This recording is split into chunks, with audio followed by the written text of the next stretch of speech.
하나님의 말씀은 로마서 16장 1절에서 16절까지 말씀입니다. 로마서 16장 1절에서 16절까지 말씀.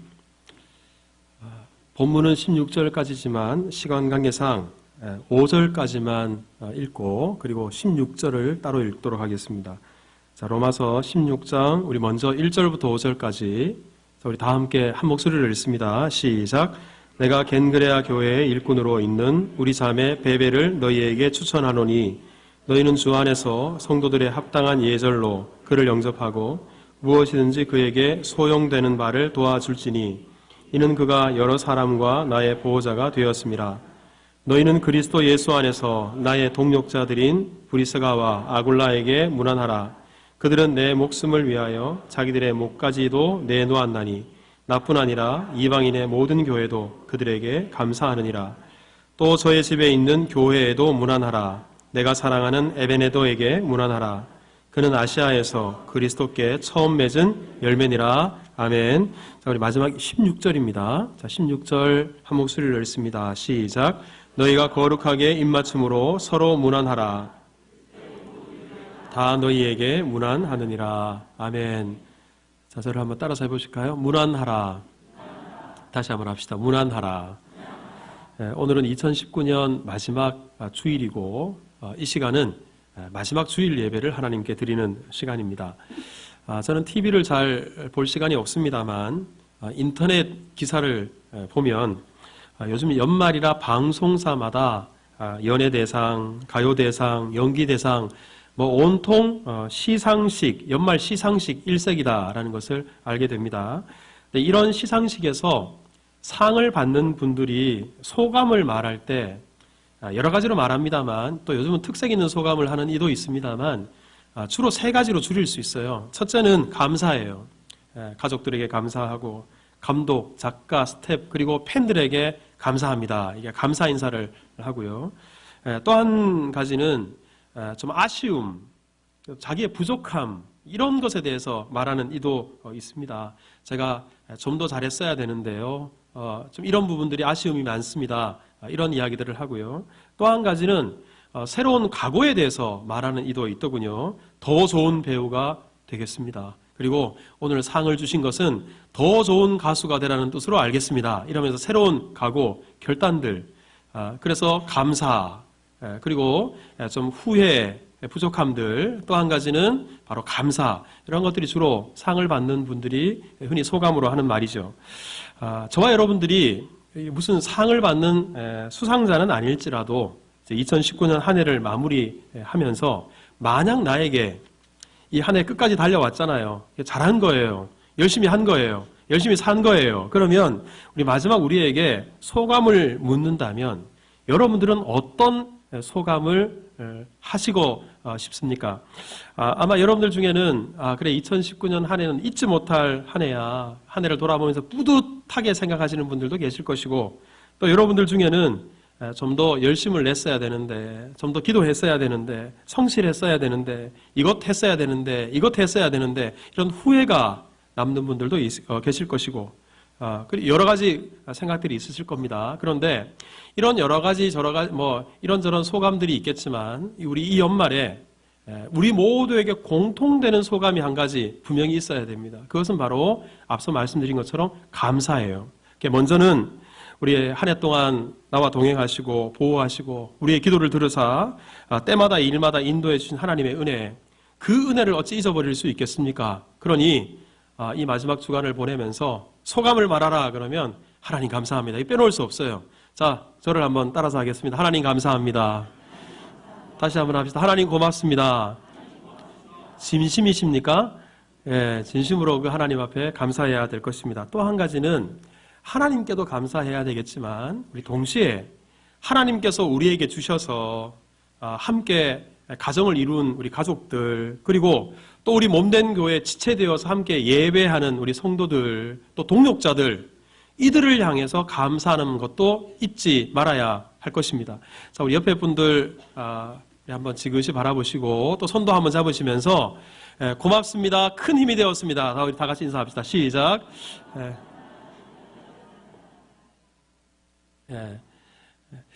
자, 여러분 오늘 우리가 2019년 마지막 예배를 드리면서 펼쳐놓은 성경이 로마서의 맨 마지막 장이에요. 로마서 16장 마지막입니다. 바울이 로마서 앞부분에 참 주옥과 같은 말씀들, 귀한 말씀들을 많이 기록했는데 이제 16장은 말 그대로 결론을 짓는 거예요. 마무리를 하는 거예요. 매듭짓기, 끝맺음을 하는 겁니다. 자, 이 끝맺음을 하면서 사도 바울도 먼저 하나님께 감사하는 것을 잊지 않았어요. 그래서 모든 것을 다 마무리할 때 하나님께 영광을 돌렸습니다. 자, 우리 로마서 16장 오늘 읽지 않았습니다만 27절을 한번 보십시오. 자, 27절 다 같이 읽겠습니다. 시작. 지혜로우신 하나님께 예수 그리스도로 말미암아 영광이 세세 무궁하도록 있을지어다. 아멘. 자, 여기에서 모든 것을 마무리하면서 사도 바울이 결코 잊어버리지 않은 것, 그것은 바로 하나님 감사합니다. 그리고 하나님이 영광 받으세요. 하나님께 영광을 돌린 것입니다. 그런데 바울은 제가 앞서 말씀드린 것처럼 감사를 하되 하나님께만 감사하고 끝난 게 아니에요. 하나님께 감사하는 것으로 그친 게 아니에요. 자기의 동역자들, 지체들, 복음사역에 하나님 나라를 확장하는 일에 함께했던 이들을 향해서 감사를 표현하는 것을 잊지 않았어요. 사실 그 말씀이 로마서 16장 말씀의 전체 내용입니다. 여기 안에 오늘 우리 16절까지 읽었습니다만 이 말씀 속에 여러 이름들이 나와요. 제가 한번 숫자를 헤아려 봤더니 모두 37명의 이름이 나오더군요. 그리고 이름을 밝힌 사람들만 37명이고 이름을 밝히지 않은 사람들도 여럿 됩니다. 그러니 이 사람들에게 바울이 진심 어린 감사를 전하고 있어요. 없어서는 안 될 소중한 동역자들이었다, 지체들이었다. 정말 감사를 하면서 로마서를 마무리하고 있는 것입니다. 그래서 오늘 제가 이 말씀을 묵상하면서 어떤 장면이 떠올랐냐면 연말 시상에서 큰 상을 받았어요. 어떤 사람이 대상을 받았어요. 대상을 받아서 먼저는 아내에게 아니면 자녀들에게 감사 인사를 하고 그리고 주변에 여러 사람들, 스태프들, 감독들, 배우들 일일이 열거하면서 이렇게 고맙고 저렇게 섬겨줘서 고맙고 기쁘고 이런 인사를 하는 그런 수상자의 모습을 오늘 이 말씀을 묵상하면서 떠올리게 되었습니다. 또 이런 경우도 떠올리게 됐어요. 어떤 큰 일을 다 마쳐놓고 너무 큰 일을 잘 이루었어요. 그래서 수고한 사람들 다 불러 모아요. 앞에 다 섰어요. 그리고 뭘 찍습니까? 기념사진을 찍어요. 기념사진을 찍으면서 이 일을 이루기까지 애쓰고 수고한 이들, 함께한 이들 사진을 다 찍어놓고 나중에 그 사진을 다른 사람에게 보여주면서 여기 이 사람은 이렇게 수고했고 이 사람은 이 일을 큰 역할을 했고 너무 고마운 사람이고 너무 사랑스러운 사람이고 일일이 다른 사람에게 소개하는 것 같은 장면, 그것이 바로 오늘 로마서 16장입니다. 그래서 제가 오늘 2019년 마지막 예배를 드리면서 이 말씀을 택한 이유는 우리가 먼저는 하나님께 감사해야 될 거예요. 그렇지만 동시에 그건 기본이고요. 그건 당연한 일이고요. 거기에 더해서 함께 1년 동안 예배하고 또 함께 구역에서 아니면 부서에서 이 모양 저 모양으로 동역하고 함께 울고 함께 웃고 함께 땀을 흘렸던 우리의 동역자들, 지체들, 이들을 바라보면서 정말 소중한 사람이구나, 정말 고마운 사람이구나, 고마웠어요, 힘이 되었어요, 이런 감사를 잊어버리지 않는 것, 이것 또한 연말을 잘 마무리하는, 우리 한 해를 잘 매듭짓는 소중한 것이 아닐까. 그래서 오늘 이 본문을 택한 것입니다. 그런데 여러분, 오늘 이 바울이 마지막 인사를 우리 성도들에게, 감사 인사를 지체들에게, 동역자들에게 하고 있는데 오늘 이 말씀을 묵상해 보면 여기에서 아주 좀 핵심이 되는 몇 가지 질문이 나와요. 이 질문이 충족될 때, 그때 정말 진정한 감사, 진정한 인사, 진정한 교제를 나눌 수 있을 것 같아요. 그래서 오늘 그 말씀을 여러분과 함께 이 시간에 나누고자 합니다. 자, 이렇게 우리가 서로 지체와 동역자들을 향해 진심 어린 감사 인사를 나누기 위해서 우리가 잊어버리지 않아야 될 것, 정말 중요한 것, 우리 몇 가지를 생각해 볼 텐데, 자, 우리 먼저 첫 번째, 자, 저를 한번 따라서 하겠습니다. 사랑했는가? 다시 한번 합시다. 사랑했는가? 먼저 우리 자신을 돌아보면서 사랑했는가 하는 것이 있습니다. 그럼 사실 많은 사람들이 사도 바울 하면 왠지 냉정한 사람, 차가운 사람, 원칙주의자, 근엄한 사람, 조금의 흐트러짐 없는 완벽주의자, 이런 사람일 거라고 생각해요. 그래서 만약에 옛날 사람이지만 사도 바울이 지금 이 시대에 우리와 함께 예배를 드리고 있다면 가까이 가기 싫을 것 같아요. 왠지 거리를 둬야 될 사람인 것처럼 느껴져요. 아마 여러분들도 그런 이미지를 성경을 통해서 받으실 것입니다. 실제로 사도 바울은 예수님 믿기 전에도 얼마나 철저한 율법주의자였는지, 율법의 의로는 자기에게 조금의 흠도 없대요. 그렇게 큰 소리 칠 정도니까 얼마나 철저한 그런 완벽주의자였겠습니까? 사도가 된 이후에도, 예수님 믿고 난 이후에도 사도 바울은요, 복음을 전하는 일, 예수님을 전하는 일을 감당하는 데 있어서 조금의 타협, 조금의 구람도 없었어요. 어떤 거센 핍박과 방해가 있어도 흔들리지 않고 목숨을 내어놓고 자기에게 주신 사명을 감당하기 위해서 오직 한 길로만 달려갔습니다. 정말 외골수 같아요. 그리고 정말 기계적인 사람과 같은 그런 느낌까지 들 정도입니다. 그런데 우리가 이런 바울을 보면서 차갑고 왠지 주변에 사람들이 없었을 것 같고, 그리고 사도 바울도 웬만하면 사람들과 선을 그으며 살았을 것 같은데, 근데 오늘 본문을 보면 그런 것이 우리의 오해였구나라는 것을 깨닫게 됩니다. 왜냐하면 오늘 본문에 사도 바울이 사람들을 소개할 때 좀 흥미로운 것이 있어요. 어떻게 사람들을 부르냐고 하면 그냥 그 사람의 이름만 부르는 게 아니라 그 사람의 특성, 성품, 신앙, 또 교회에서의 역할들을 다 기억하고 사람 하나하나에게 마치 별명과 같은 그런 호칭으로 부릅니다.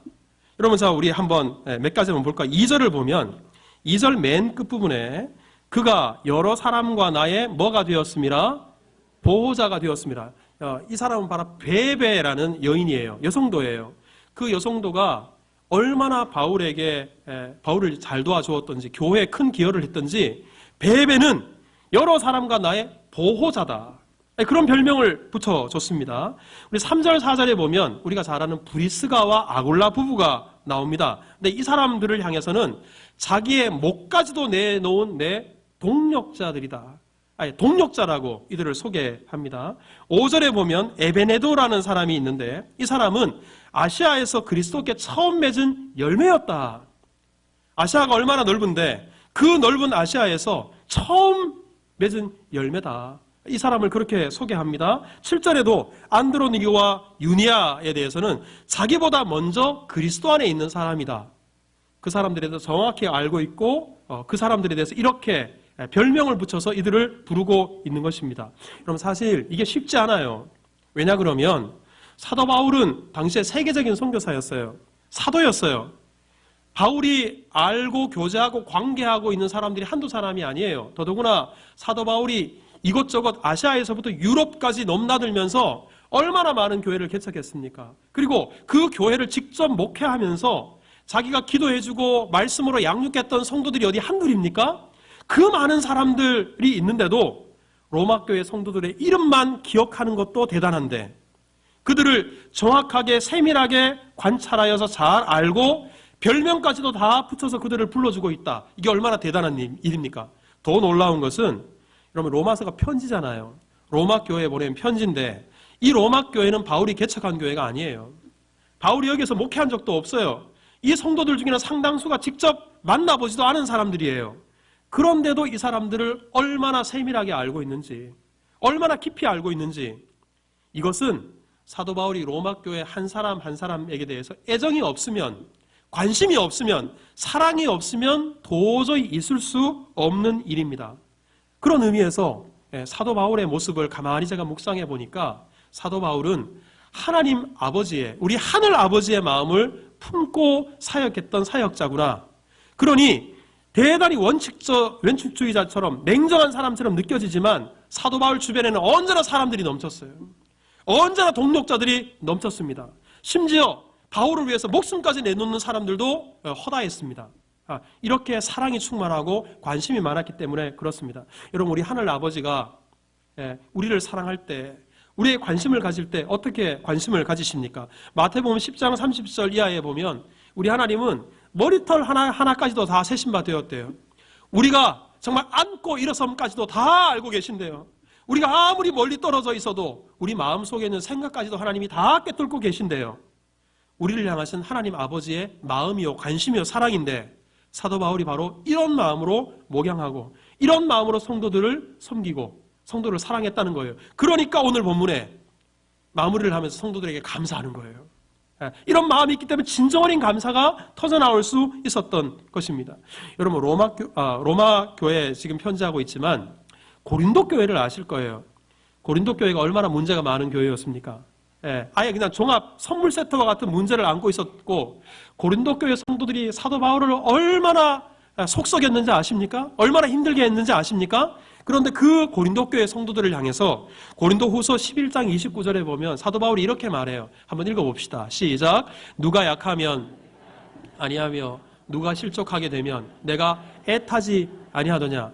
여러분 정말 사도 바울의 그 아비의 마음, 아버지의 마음을 느끼십니까? 이 구절을 통해서 그 속썩이는 성도들이라 할지라도 그들 중에 약한 사람이 있어요. 아픈 사람이 있어요. 그럼 함께 아파하는 거예요. 함께 약해지는 거예요. 누가 실족해요. 넘어졌어요. 그러면 그것 때문에 가슴이 끓어요. 애타요. 하나님 아버지의 마음으로 그 속썩이는 성도들도 사랑하고 관심을 가졌던 것입니다. 여러분 2019년 우리 올 한 해를 한번 돌아보십시오. 우리가 올 한 해를 마무리하면서 정말 옆에 있는 분들에게 진심 어린 마음으로 고맙습니다. 감사합니다. 이런 인사들을 주고받아야 될 텐데 정말 그것이 거칠거나 형식적인 인사가 아니라 진실된 인사가 되기 위해서는 정말 오늘 사도 바울이 로마 교회 성도들 한 사람 한 사람을 이렇게 관심을 가지고 사랑하며 살펴본 것처럼 우리 또한 그렇게 할 때 가능한 거예요. 올 한 해 좀 부족했다 하더라도 새롭게 시작되는 2020년 이 하나님 아버지의 마음을 품고 우리 지체들, 동력자들을 사랑하고 또 관심을 가지고 이런 풍성한 사랑의 교제 속에 들어가는 저와 여러분들이 다 될 수 있기를 주님의 이름으로 축복합니다. 두 번째 자세를 한번 따라서 하겠습니다. 하나가 되었는가? 여러분 오늘 본문에 37명의 이름이 나온다 그 말씀을 드렸어요. 그런데요 이 이름들 하나하나를 보면 당시의 로마 교회 무슨 성도 명단이 있는 것은 아니나 당시의 교회가 어떠했을 것이다 충분히 짐작할 수 있어요. 그게 무슨 말이냐 그러면 로마 교회 안에는 대단히 다양한 계층의 성도들이 어울려져서 섞여져서 예수 그리스도의 머리, 그 머리에 붙어있는 몸을 이루었다. 이것을 우리가 짐작할 수 있기 때문에 그렇습니다. 그럼 먼저 이 로마 교회 안에는 유대인들도 있었지만 이방인들도 함께 있었어요. 여기 안에 브리스가와 아굴라 같은 사람은 유대인이에요. 헤로디온이라는 사람도 역시 유대인이에요. 하지만 이름만 딱 들어보면 당장 이방인이다라는 사람들도 여기 다수 섞여 있어요. 우리는 사실 그 사람이 그 사람인 것처럼 보이지만 우리나라 사람들 중에도 그렇잖아요. 이현석 그러면 한국 사람처럼 보여요? 아니면 우즈벡인처럼 보여요? 누가 들어도 저는 한국 사람이에요. 그런데 이름이 예를 들어 성은 있다 하더라도 이름이 외국 이름, 외래어로 된 이름이 있어요. 그러면 저 사람은 외국에서 왔거나 아니면 거기를 배경으로 하는 사람이라 짐작할 수 있듯이 오늘 본문에 이 이름만 놓고 보면 이 이름 속에 유대인들도 있고 이방인들도 한 교회에 섞여서 신앙생활을 하고 있었습니다. 또 이 교회 안에는 브리스가와 아굴라 부부는 사실상 교역자예요. 교역자도 있었지만 동시에 평범한 성도들, 평신도들도 여기 여러 이름들이 거론되고 있어요. 다양한 역할들을 하는 성도들이 있다는 거예요. 또 여기에 보면 8절을 여러분 한번 보세요. 8절을 보면 주 안에서 내 사랑하는 암블리아라는 이름이 있고요. 9절에도 보면 우리의 동력자인 우르바노, 스다구라는 이름이 나옵니다. 근데 이 이름들이 우리나라식으로 바꾸면 어떤 이름이냐면 갑돌이, 갑순이, 개똥이 이런 식의 이름이에요. 그러니 이 사람들은 우리 성경학자들이 이구동성으로 로마 교회 안에 있었던 노예들, 종의 신분을 가지고 신앙생활을 하고 있었던 사람들을 가리킨다라고 이구동성으로 말합니다. 여러분 여기 이처럼 교회 안에는 노예들이 있어요. 종의 신분을 갖고 있는 사람들이 교인으로 들어와 있어요. 그런데 동시에 여기 안에 있는 이름 중에 나기수라는 사람, 그리고 헤로디온이라는 사람, 이 사람은 왕족이에요. 그리고 부자예요. 그러니 이 사람들은 종이 아니라 오히려 종을 거느리고 있는 사람들이에요. 그러니 같은 교회 안에 노예도 있고 같은 교회 안에 노예 주인도 있어요. 같은 교회 안에 가난한 사람도 있고 부자도 있어요. 여러분, 이처럼 다양한 계층의 사람들이 교회 안에 들어와서, 근데 이 교회가 아무런 차별 없이, 아무런 구별 없이 아름다운 하모니를 이루어 예수 그리스도의 몸을 이루고 있다라는 사실입니다. 여러분, 교회가 바로 이런 곳입니다. 학력이 다를 수 있어요. 직업이 다양합니다. 가문이 다를 수 있어요. 가난한 자와 부자가 있을 수 있습니다. 하지만 이런 다양한 성도들이 교회에 와서 차별 없이 정말 아름답게 주 안에서 한 형제가 되고 한 가족이 되고 자매가 되어서 함께 그리스도의 몸을 이루는 것, 이것이 바로 교회의 의이고 바로 교회가 그런 곳이 되어야 되는 것입니다. 그럼 오늘 본문 26장을 말씀하기 전에 바로 앞장에 로마서 15장 5절 이하를 보면 사도 바울이 이렇게 권면해요. 자, 우리 같이 한번 읽어봅시다. 시작. 이제 인내와 위로의 하나님이 그리스도 예수를 본받아 서로 뜻이 같게 하여 주사 한 마음과 한 입으로 하나님 곧 우리 주 예수 그리스도의 아버지께 영광을 돌리게 하려 하노라. 자, 여러분, 교회가 어떤 곳인가? 예수 그리스도를 본받아서 뜻이 같아지는 거예요. 한 마음이 되는 거예요. 한 입이 되는 거예요. 하나됨을 이루는 것입니다. 로마서 12장 15절 16절에도 이렇게 말씀합니다. 같이 읽겠습니다. 시작. 즐거워하는 자들과 함께 즐거워하고 우는 자들과 함께 울라. 서로 마음을 같이하며 높은 데 마음을 두지 말고 도리어 낮은 데 처하며 스스로 지혜 있는 채 하지 말라. 여러분, 여기에 있는 말씀을 통해서 교회 안에 다양한 계층이 있지만 우리 교회는 함께 울고 함께 웃는 그런 공동체가 되어야 되고, 우리 중에 더 많이 배운 사람이 있다 하더라도, 아니면 교회에서 더 중요한 직책을 감당하는 사람이 있다 하더라도 높은 데 마음을 두지 않고, 우리는 이런 권한이 있어, 우리에게는 이런 권위가 있어 주장하는 것이 아니고, 많이 배웠다 그래도 지혜 있는 척, 더 많이 아는 척 하지 않고 주 안에서 정말 하나됨을 이루게 될 때, 그때 지체의 소중함을 알게 되고, 그리고 인사를 나눌 때도 진정 어린 인사를 나누게 되는 것입니다. 자, 우리 그런 마음으로 옆에 분들에게 정말 주 안에서 한 가족이요 한 형제가 되었음을 기억하고, 자, 한 해 정말 수고 많이 하셨습니다. 우리 인사 나누겠습니다. 시작.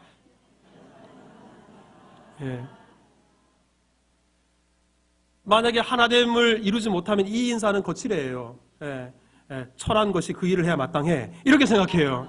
그러니 인사가 얼마나 거만합니까? 하지만 우리의 역할이 다 똑같아요. 내가 수고하는 것, 우리 집사님이 수고하는 것, 장로님이 수고하는 것 너무나 고귀한 일이에요. 그러니 정말 수고 많으셨습니다. 진정어리 인사를 나누게 되는 것입니다. 이런 하나됨을 우리 올해도 잘 이루었지만 2020년에 더 하나님께서 보시기에 하나됨을 이루어서, 복음은 하나 되게 하는 거잖아요. 이 복음의 풍성한 열매를 맺는 우리 시종교회, 우리 교우들이 다 될 수 있기를 주님의 이름으로 축복합니다. 자, 우리 세 번째로 저를 한번 따라서 하겠습니다. 무난하고 있는가?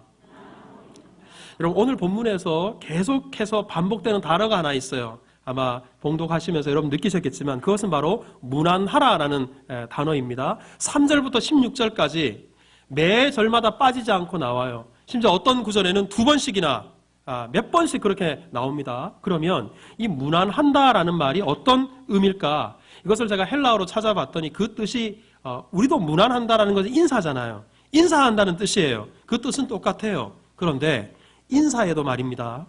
어쩔 수 없이 하는 인사, 형식적으로 하는 인사, 거치려고 하는 인사, 안 할 수 없어서 하는 인사, 이런 인사들이 얼마든지 있을 수 있어요, 여러분. 그런데 여기 오늘 본문에 무난한다라는 이 말 속에는 그냥 인사라는 말만 담겨 있는 것이 아니라 환영한다는 의미, 존경한다는 의미가 담겨져 있어요. 그러니까 인사를 하되 거치려고 하는 게 아니에요. 정말 반가워서 인사하는 거예요. 그리고 정말 그 사람을 존경하는 마음으로 문안하는 거예요. 이게 성도들 안에 이런 문안이 있어야 된다. 그래서 매 절마다 계속해서 문안하라, 문안하라, 문안하고 또 문안하라, 문안할 것을 말하는 것입니다. 여러분, 오늘 하루 우리 예배당에 올라오실 때까지 여러분들을 만나셨을 텐데, 여러 성도들을 만나셨을 텐데 인사들을 다 나누셨어요. 정말 반가워서 인사를 하셨는지, 정말 존경하는 마음을 담아서 인사를 나누셨는지, 아니면 그냥 만나서 마주쳐서 그래서 어쩔 수 없이 인사를 했는지, 우리 안에 정말 반가운 마음들, 그리고 서로 인정해주고 존경하는 마음을 따라 그렇게 교제하는 그런 은혜가 우리 가운데 있기를 주님의 이름으로 축복합니다. 특별히 오늘 본문에 이 무난한다는 것을 설명하는 한 구절이 있는데, 자, 우리 16절을 여러분 한번 보십시오. 자, 16절을 같이 한번 읽겠습니다. 시작. 너희가 입맞춤으로 서로 무난하라. 됐습니다. 무난을 하는데 어떻게 무난하라 그러냐면, 너희가 거룩하게 입맞춤으로 서로 무난하라. 그러니까 이 여러분 입맞춤을 정말 거칠애로 의식적으로 형식적으로 할 수 없어요. 정말 반가우니까, 정말 사랑하니까, 정말 존경하니까, 그러니까 이렇게 입맞춤으로 무난하라라는 겁니다. 그러니 이 무난한다는 것이 성도 간의 친밀한 교제, 서로 존중해주는 그런 교제를 뜻하는 단어이다. 이것을 우리가 알게 되는 것입니다. 여러분, 우리 저스틴이라는 사람이 있어요. 이분이 쓴 변증서라는 책이 있는데, 이 책에 보면 우리 한때 우리 교회에서, 그러니까 지금부터 수백 년 전까지만 해도 교회에서 예배를 집례하는 목사가 목회 기도를 해요. 그리고 헌금을 드려요. 근데 이 목회 기도와 헌금 사이에 바로 이 입맞춤이라는 교제 순서가 있었어요. 입맞춤이 예배 순서였다는 말입니다. 그러니까 목사님이 기도가 딱 끝나요. 헌금 준비하고 있는데, 자, 우리 성도원에 같이 무난하십시다. 그러면 어떻게 합니까? 옆에 있는 사람과 입맞춤을 하는 거예요. 자, 우리도 한번 해볼까요? 네. 기대하시는 분이 계셨습니까? 네, 여러분, 물론 여기 입맞춤이라는 게 남자와 여자가 그렇게 하진 않았어요. 우리 사료를 보면 남자와 여자, 이렇게 이성들이 하는 것은 아니고, 남자와 남자가, 여자와 여자가 서로 그렇게 예배 드리면서 친밀하게 보내나 아니면 입에 그렇게 입맞춤을 했는데, 근데 이것이 자칫 동성애나 이런 것을 오해할 수 있잖아요. 그래서 오늘 본문에서도 그냥 입맞춤이 아니라 거룩하게 입맞춤하라. 주 안에서 친밀한 사랑과 존중과 교제 속에서 이렇게 입맞춤을 하면서, 여러분 예배 때마다 그렇게 입맞춤을 해보세요. 얼마나 더 친밀해지겠어요? 얼마나 더 가까워지겠어요? 이런 역사가 교회 안에 있어야 된다는 거예요. 이런 교제가 있어야 된다는 사실입니다. 저는 간혹 관공서를 가거나 아니면 제가 살지 않는 다른 아파트를 가거나 마트 같은 데 가서 엘리베이터를 탈 때가 있어요. 근데 엘리베이터를 탈 때마다 낯선 사람들끼리 만나니까 서먹서먹 하잖아요. 인사하기도 좀 그렇고, 우리 외국 사람들은 좀 처음 봐는 사람도 눈인사를 하거나 아니 아주 편안하게 인사말을 주고받는데, 우리 사람들은 그게 참 익숙하지 못해요. 그런데 말입니다. 그런 곳에 가서는 그럴 수 있어요. 그럴 수 있어요. 근데 교회에 와서도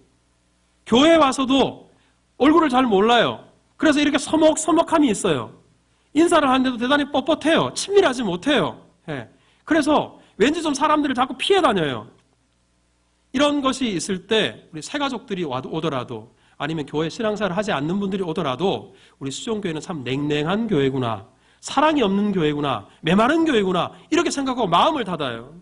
때문에 여러분, 우리 교회 올 때마다 그냥 거칠의 형식적이 아니라 어떻게 해요? 인사를 하되 어떤 마음으로? 반가운 마음으로. 인사를 하되 어떤 마음으로? 존경하는 마음으로. 그렇게 인사를 나누고 교제하는 것, 이것이 바로 오늘 본문에 무난하라, 로마서를 마무리하면서 무난하라 그랬어요. 그래서 오늘 우리 예배를 끝나고 돌아가시면서, 그리고 하루 종일 교회 안에 머물러 계실 때, 우리 성도들을 만날 때마다 정말 진심 어린 사랑의 교제를 나누시되, 정말 한 해 동안 수고 많으셨어요. 정말 감사해요. 큰 힘이 되었어요. 우리 집사님 덕분이에요. 우리 장로님 덕분이에요. 우리 권사님 때문이에요. 이렇게 서로 우리가 격려할 때 우리 교회가 얼마나 따뜻한 그런 예수 그리스도의 온기가 느껴지는 교회가 되지 않겠습니까? 그런 은혜가 우리 가운데 있기를 주님의 이름으로 축복합니다. 여러분, 마지막으로 오늘 본문에 보면 사도 바울이 이렇게 성도들 한 사람 한 사람 37명이나 추천을 했는데, 그 중에서 정말 아름답게 헌신했던 사람들, 사실은 이 사람들 한 사람 한 사람을 여러분들에게 다 소개해 드리고 싶어요. 하지만 시간이 없어서 제가 3사람만 한번 소개를 해 드리려고 합니다. 얼마나 고마웠던지 바울이 이분들의 이름을 불러가며 이분들의 한 역할을 오늘 본문에 기록하고 있어요. 성경에 기록되어 있어요. 먼저 베베라는 사람입니다. 자, 우리 본문 2절을 한번 읽어볼까요? 자, 2절 같이 읽겠습니다. 시작. 너희는 주 안에서 성도들의 합당한 예절로 그를 영접하고 무엇이든지 그에게 소용되는 바를 도와줄지니 이는 그가 여러 사람과 나의 보호자가 되었습니다. 자, 그런데 이 1절 2절에 베베라는 여인이 나오는데요. 이 여인이 어떤 사람이었는가? 말 그대로 여성이에요. 그런데 여러분, 지금 우리 현 시대는 여성도들도 교회에서 아주 중요한 역할을 감당하는 시대입니다. 하지만 바울이 활동했던 이 초대교회 때만 해도 여성도들은 예배를 드릴 때도 아예 뭘 뒤집어 써야 돼요. 말도 앞서서 앞에 나서서 할 수도 없어요. 그리고 아예 숫자를 카운트할 때도 아예 여성도들은 숫자에도 아예 포함시키지도 않았어요. 그런 시대에 베베는 당시 이 로마서를 바울이 고린도에서 씁니다. 고린도에서 기록한 로마서를 가지고 그 로마 땅까지, 그 고린도는 지금의 그리스예요. 그리스고 로마는 말 그대로 이탈리아잖아요. 그 먼 거리 이 편지를 로마서를 전달하는 역할을 누가 했냐면 베베가 했어요. 여성인데도 얼마나 헌신된 사람이길래 이 중대한 일을 베베에게 맡겼겠습니까? 더구나 이 베베가 맨 끝에 보면 그가 여러 사람과 나의 보호자가 되었다. 이 보호자, 아니 여성이 어떻게 남자를 보호하는 보호자가 될 수 있을까? 근데 이 보호자라는 말이 후견인이다, 후원자다 이런 말이 있어요. 비록 힘은 약하지만 자기가 가진 은사를 가지고 시간을 가지고 물질을 가지고 바울이 하고 있는 일이 하나님 나라를 확장하는 일이요, 바울이 하고 있는 일이 복음에 관련된 일이니 바로 그 일에 바로 내 일로 생각하고 자기가 할 수 있는 모든 것을 동원해서 후원하는 거예요. 그러니 바울이 후원자다, 나의 보호자가 되었다 이렇게 칭찬하는 것입니다. 저는 우리 수종교회 가운데 이 베베와 같은 우리 성도들이 많아서 정말 감사해요. 자, 우리 옆에 분에게 인사하십시다. 당신이 베베입니다. 시작. 네, 혹시 이 인사를 들으면서 좀 찔리는 분이 계시다면, 자, 저를 한번 따라 합시다. 20년에는 베베가 될 것입니다. 아멘. 자, 또 한 사람이 있어요. 브리스가와 아굴라라는 사람입니다. 자, 우리 이분들이 어떤 분들이었는가? 자, 4절을 한번 읽어볼까요? 4절 시작. 그들은 내 목숨을 위하여 자기들의 목까지도 내놓았나니 나뿐 아니라 이방인의 모든 교회도 그들에게 감사하느니라. 여러분, 이 브리스가와 아굴라 부부, 이 아굴라 부부는 원래 유대인으로서 로마에 살고 있었던 사람이에요. 그리고 로마 교회 안에서도 거의 교육자와 똑같이 사역을 했던 사람이에요. 그런데 이 브리스가와 아굴라가 한 번은 로마에서 추방을 당했어요. 왜 추방을 당했냐 그러면 로마의 황제 중에 글라우디오 황제가 집권을 할 때 로마 땅에 있는 유대인들은 다 떠나라 그랬어요. 이 칙령을 반포합니다. 어쩔 수 없이 브리스가와 아굴라가 유대인이었기 때문에 정들었던 로마 교회를 떠나서 어디를 가냐 그러면 고린도를 갑니다. 바로 이 고린도에서 누구를 만났냐면 바울을 만나요. 여러분, 바울이 로마 교회를 개척한 사람도 아니고 목회한 사람도 아닌데 오늘 본문에 이 로마 교회 안에 사람들뿐만 아니라 그 교회 안에 뭐가 필요한지, 어떤 말씀을 전해야 될지 다 알고 있어요. 누구 때문이냐면 바로 브리스가와 아굴라 때문이에요. 이 사람이 바울을 만나서 로마 교회 사정을 다 이야기합니다. 그러기에 바울이 이 로마서를 쓸 수 있었어요. 그리고 로마 교회에서 헌신하는 사람들의 이야기를 다 들었어요. 그리고 그 이름들을 바울이 다 기억합니다. 그러니 이 브리스가와 아굴라 때문에 정말 성경 속에서 결코 없어서는 안 될 로마서라는 이 말씀이 쓰여질 수 있었고 이런 아름다운 교제가 이루어질 수 있었던 것입니다. 그런데 여러분, 여기서 이것만 해도 대단한데 브리스가와 아굴라가 바울을 위해서 어느 정도로 헌신했는가? 우리 4절 읽었습니다만 그들은 내 목숨을 위하여 자기들의 목까지도 내어놓았다. 여러분, 이 말씀을 얼핏 읽으면 브리스가와 아굴라가 사람에게 충성하는 사람처럼 느껴질 수 있어요. 바울에게 헌신한 사람처럼 느껴질 수 있어요. 그것이 아닙니다. 바울이 하고 있는 일이 복음을 전하는 일이요, 예수 그리스도를 전하는 일이기에 그 바울이 목숨 걸고 행하는 복음 전파 사역을 위해 자기의 목이라도 내어놓는 것, 이것은 곧 바울을 위함이 아니고 예수님을 위한 일이요, 복음을 위한 일이라는 확신 때문에 이렇게 한 것입니다. 여러분, 브리스가와 아굴라가 여기서 끝이 아니에요. 5절을 보면, 자, 여러분 5절을 한번 보세요. 또 저의 집에 있는 교회에도 문안하라 그랬어요. 이게 무슨 말인가? 당시의 로마 지역에는 지금처럼 이렇게 교회 건물이 있는 게 아니에요. 가정에서 예배를 드렸습니다. 그런데 이 사람들이 자기의 집까지도 예배 처소로 내놨다는 거예요. 그래서 자기의 집에서 예배를 드리고 그 집이 곧 교회가 되었다라는 것입니다. 얼마나 아름다운 섬김이요, 얼마나 아름다운 헌신입니까? 저는 우리 수종교회 이 브리스가와 아굴라 부부와 같은 이런 헌신된 성도들이 많음에 주님께 감사합니다. 자, 우리 옆에 분들에게 인사하십시다. 당신이 브리스가와 아굴라입니다. 시작. 이번에도 조금은 찔리시죠? 조금은 찔리시는 분이 계실 텐데 2020년에는 우리 모두가 브리스가와 아굴라처럼 그렇게 주를 위해서 헌신하는 우리가 다 될 수 있기를 주님의 이름으로 축복합니다. 마지막으로 소개할 사람은 13절에 나와 있는데, 자, 우리 13절 한번 읽어보겠습니다. 시작. 주 안에서 택하심을 입은 루포와 그의 어머니에게 문안하라. 그의 어머니는 곧 내 어머니라. 자, 여기에서 루포와 그의 어머니를 말해요. 이 루포가 누구일까?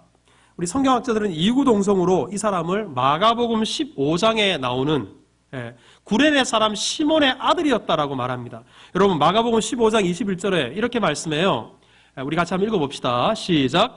마침 알렉산더와 루포의 아버지인 구레네 사람 시몬이 시골로부터 와서 지나가는데 그들이 그를 억지로 같이 가게 하여 예수의 십자가를 지고, 예수님이 모진 고난을 받고 골고다 언덕으로 십자가를 지고 올라가고 있었습니다. 그런데 아시다시피 예수님은 더 이상 만신창이 된 몸으로 십자가를 지고 올라갈 수가 없었어요. 그때 마침 구레네 사람 시몬이 지나가고 있었는데 로마 병사들이 그 시몬을 붙들어다가 예수님께서 지고 올라가셔야 될 십자가를 억지로 지고 골고다 언덕까지 올라가게 합니다. 그래서 보면 억지로 같이 가게 했다. 여기 보면 이 구레네 사람 시몬의 아들이 누구냐? 알렉산더와 루포의 아버지였다. 그렇게 말합니다. 그 루포가 오늘 본문에 바로 이 루포예요. 자, 그런데 여러분, 이 구레네 사람 시몬이 억지로라도 자기에게 주어진 십자가, 예수님의 십자가를 지고 골고다 언덕까지 주를 위해서 헌신한 거예요. 억지로라도 수고한 거예요. 주님의 십자가에 동참한 거예요. 자, 그렇게 했더니 오늘 본문에 보면 이 루포는 주 안에서 택하심을 받았대요. 루포가 구원받은 하나님의 자녀가 되었을 뿐만 아니라 로마 교회 성도들이 어디 한둘이었겠어요? 그 많은 성도들 중에 오늘 로마서에 37명의 이름이 올라갔는데 여기에 이름이 올라갈 정도로 복음을 위해서, 교회를 위해서, 또 바울을 위해서 귀하게 쓰임받는 믿음의 아들이 되었다는 사실입니다. 자, 저를 한번 따라서 합시다. 억지로라도 십자가를 집시다. 다시요. 억지로라도 섬깁시다. 우리가 이렇게 될 때 이 놀라운 역사의 주인공이 될 수 있는 것입니다. 여러분, 2019년 이제 불과 며칠 남겨두지 않았습니다. 끝은 새로운 시작을 의미합니다. 무엇보다 올 한 해 하나님께 감사함으로 마무리하고 지체들, 동역자들에게 정말 존경 어린 그런 감사 인사들을 나눌 수 있기를 바라고, 그리고 오늘 제가 4가지 질문을 던졌는데 이 질문을 나에게 비추어 보아서 혹시나 나의 이 연약함이 있었다면 우리 2020년에는 더 아름다운 모습으로 마치 오늘 로마서 16장에 기록될 인물처럼 그렇게 주를 위해서, 복음을 위해서 우리 헌신한다면 하나님께서 얼마나 기뻐하실까요? 그런 은혜가 우리 모두에게 있기를 주님의 이름으로 축복합니다.